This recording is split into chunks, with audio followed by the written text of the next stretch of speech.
సినీ నటి శ్రీరెడ్డిపై Gudivada one town police స్టేషన్లో కేసు నమోదైంది. శ్రీరెడ్డి పోస్టులు సభ్య సమాజం తలదించుకునేలా ఉన్నాయంటూ Machilipatnam parliamentary social media Telugu మహిళా కన్వీనర్ అసిలేటి నిర్మల ఫిర్యాదు చేశారు. శ్రీరెడ్డి సోషల్ మీడియా వేదికగా యువతను తప్పుదోవ పట్టించిందని, భవిష్యత్తులో ఇలాంటి చర్యలకు పాల్పడకుండా కఠినంగా శిక్షించాలంటూ ఫిర్యాదులో పేర్కొన్నారు. అయితే 100% శ్రీరెడ్డిని అరెస్ట్ చేసే అవకాశం ఉందంటూ జోరుగా ప్రచారం నడుస్తోంది. ఈ మేరకు నిర్మల ఫిర్యాదుపై మీడియాతో మాట్లాడిన Gudivada one town CI Kondapalli Srinivas, ముఖ్యమంత్రి చంద్రబాబు, ఉప ముఖ్యమంత్రి పవన్ కళ్యాణ్, హోంమంత్రి వంగలపూడి అనితలపై శ్రీరెడ్డి అనుచిత వ్యాఖ్యలు చేశారు.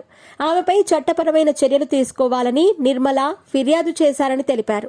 ఇక అసిలేటి నిర్మల మాట్లాడుతూ, ముఖ్యమంత్రి చంద్రబాబు నాయుడు, ఉప ముఖ్యమంత్రి పవన్ కళ్యాణ్, హోంమంత్రి వంగలపూడి అనితలపై శ్రీరెడ్డి దుర్భాషలాడుతూ అసభ్యకరమైన పోస్టులు పెట్టింది. ఆమె పెట్టిన పోస్టులు ప్రపంచవ్యాప్తంగా అనేక మంది చూశారు.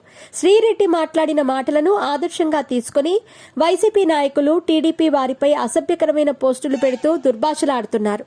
నేను పెట్టిన కేసు వారికి కనువిప్పు కలగాలి. భవిష్యత్తులో ఎవరైనా సరే వ్యక్తుల మనోభావాలను కించపరిచేలా సోషల్ మీడియా ద్వారా అసభ్యకర పోస్టులు పెట్టకూడదని నా ఉద్దేశం అంటూ ఆగ్రహం వ్యక్తం చేశారు.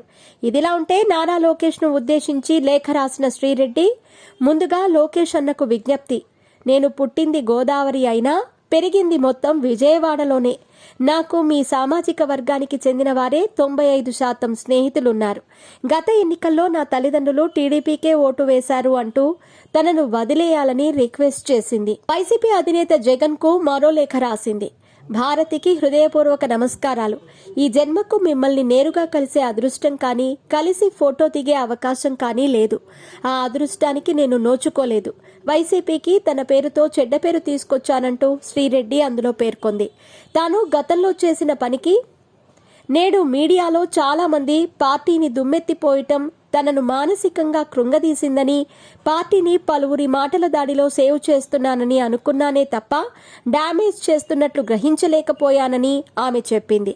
తాను వైసీపీ సభ్యురాలిని కానప్పటికీ సాక్షిలో పనిచేసినప్పటి నుంచి జగన్ భారతీయులపై గౌరవ మర్యాదలు ఏర్పడ్డాయని, ఒకప్పుడు పార్టీ ఎన్నో వ్యయప్రయాసల కోర్చి అధికారంలోకి వచ్చిందని, ఇప్పుడు తిరిగి కష్టకాలంలో పడిందని అన్నారు.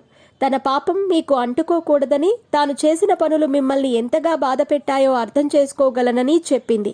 ఈ సందర్భంగా తాను వైసీపీ కార్యకర్తలకు దూరంగా ఉండాలనుకుంటున్నానని, తన వల్ల పార్టీకి చెడ్డ పేరు రావటం ఇష్టం లేదని, తనను క్షమించాలని కోరుతూ ఇట్లు మీ శ్రీరెడ్డి అని ఆ లేఖను ముగించింది.